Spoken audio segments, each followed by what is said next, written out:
Hello, स्वागत है आप लोग का सरस्वती क्लासेस में। Today I have brought for you a famous American poet, Robert Lee Frost. Robert Lee Frost was born in 1874 in San Francisco, California, that is in US, and he died in Boston, Massachusetts in 1963. Though he was born in San Francisco, but his family moved to Lawrence, Massachusetts in 1884 after the death of his father. Robert Lee Frost के father की मृत्यु के पश्चात की family Lawrence Massachusetts में shift हो गई थी. ये जो प्लेस था उनके लिए कुछ नया नहीं था, क्योंकि जो उनके एंसेस्टर्स थे वो न्यू इंग्लैंडर्स थे. न्यू इंग्लैंड से आप लोग इंग्लैंड देश मत समझ लीजिए, ये इंग्लैंड कंट्री नहीं है. New England United states of America का नॉर्थ ईस्टर्न पार्ट की 6 स्टेट्स हैं जिनको न्यू इंग्लैंड कहा गया है. आप मैप में देख सकते हैं. इनफैक्ट जो न्यू इंग्लैंड था ये रॉबर्ट फ्रॉस्ट के लिए कुछ नया नहीं था. उनके जो एंसेस्टर्स थे वो यहीं रहते थे. इसीलिए Robert Lee Frost new England के कल्चर के बारे में, यहाँ के लोगों के बारे में, यहाँ की कलोकियल लैंग्वेज के बारे में बहुत अच्छी तरीके से जानकारी रखते थे. रॉबर्ट ली फ्रॉस्ट की पोएम्स में हम देखते हैं कि न्यू इंग्लैंड के जो लोग हैं, वहाँ का जो कल्चर है, वहाँ की जो लैंग्वेज है, वहाँ की जो नेचुरल ब्यूटी है, उसके बारे में बहुत सारा वर्णन है. रॉबर्ट ली फ्रॉस्ट ने बहुत ही निपुणता के साथ न्यू इंग्लैंड के लोगों को, वहाँ की सोसाइटी को, कल्चर को, वहाँ की लैंग्वेज के साथ वर्णित चित्रित किया है अपनी पोएम्स में.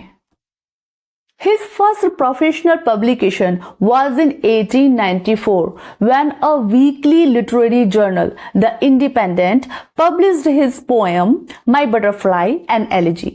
1894 में उनकी जो पोएम थी My Butterfly and Elegy, इसका पहली बार पब्लिकेशन जब हुआ था लिटरेरी जर्नल में, इंडिपेंडेंट था उस जर्नल का नाम. It was in weekly journal, और ये एक वीकली जर्नल था, साप्ताहिक जर्नल था. इसमें उनकी पहली पोएम पब्लिश हुई थी. फिर क्या होता है रॉबर्ट ली फ्रॉस्ट के साथ, जो अमेरिकन जर्नल्स और मैगजीन्स थी उनकी जो पोएम्स और लिटरेरी वर्क्स थे उनको पब्लिश करने से रिजेक्ट कर देते हैं, वो उनको पब्लिश नहीं करते हैं, जिससे डिसअपॉइंट होकर रॉबर्ट ली फ्रॉस्ट 1912 में इंग्लैंड चले जाते हैं, इंग्लैंड कंट्री चले जाते हैं. अब वो यूएसए को छोड़कर इंग्लैंड चले जाते हैं 1912 में, और वहां पर 1913 में वो अपनी पोएम्स का एक कलेक्शन लिखते हैं, पोएटिक कलेक्शन, जिसका नाम है द बॉयज विल.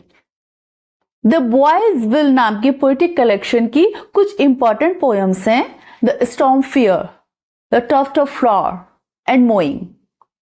1914 में वो अपनी पोएम्स की दूसरी बुक पब्लिश कराते हैं जिसका नाम है नॉर्थ ऑफ बॉस्टन. जो उनका सेकंड पोएटिक कलेक्शन है नॉर्थ ऑफ बॉस्टन, जो पब्लिश हुआ था 1914 में, उसमें से कुछ इंपॉर्टेंट पोएम्स हैं mending wall, the death of hired man, home burial and after Apple picking.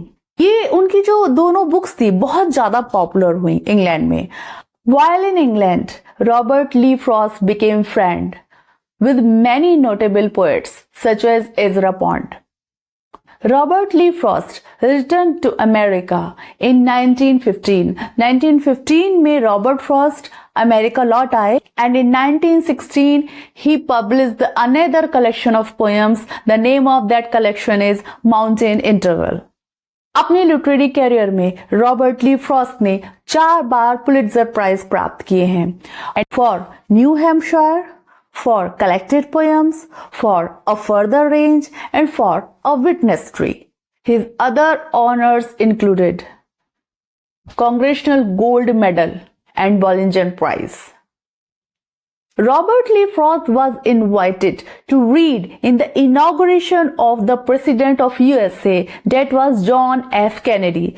John F. Kennedy के inauguration ceremony में रॉबर्ट ली फ्रॉस्ट को बुलाया गया था पोएम रिसाइट करने के लिए. और वो कौन सी पोएम है जो उन्होंने जॉन एफ कैनेडी के इनॉग्रेशन में रिसाइट की, उसका नाम है the gift outright. There is another honor that is in the name of Robert Lee Frost, and that is कि वो 31 times 31 बार नोबेल प्राइज के लिए नॉमिनेटेड किए गए थे. So that's all for today. अगली क्लास में मैं आप लोगों से फिर से मिलती हूँ। तब तक के लिए नमस्ते।